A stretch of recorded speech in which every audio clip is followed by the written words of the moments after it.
J'ai beaucoup écrit sur les Juifs récemment, pour toutes sortes de raisons, et je dirais que la présence juive vise à reformater l'humanité.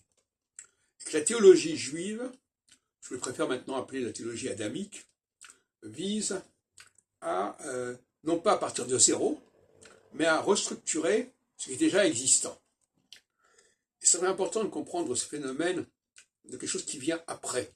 Il ne s'agit pas de créer ex nihilo, mais il s'agit de prendre des choses qui sont là et de les reformater, de les restructurer et de retrouver leur cohérence première, le projet premier, le plan premier. Donc, ça veut dire que la vocation, c'est d'arriver dans un lieu qui est déjà là, qui est déjà en place, et de le repenser. Bon, ça peut aboutir à des formules comme la colonisation, qui est une façon de prendre un groupe et de lui redonner une nouvelle dimension.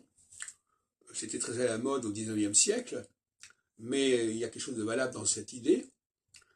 Et c'est surtout éviter la confusion de croire que les Juifs sont au départ des choses. Ils ne sont pas du tout au départ des choses. Les Juifs arrivent dans une situation de tohu et bohu, comme diraient les premiers versets du chapitre 1er de la Genèse, et il faut qu'ils mettent de l'ordre dans tout ça.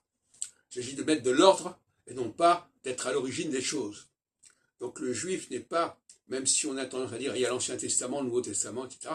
Alors effectivement, il y a dans le christianisme quelque chose qui vient se rajouter, en quelque sorte, qui vient se rajouter au judaïsme, mais en réalité, le christianisme correspond plus à un état antérieur qui peut avoir des résurgences. Ça, c'est un débat qu'on peut avoir.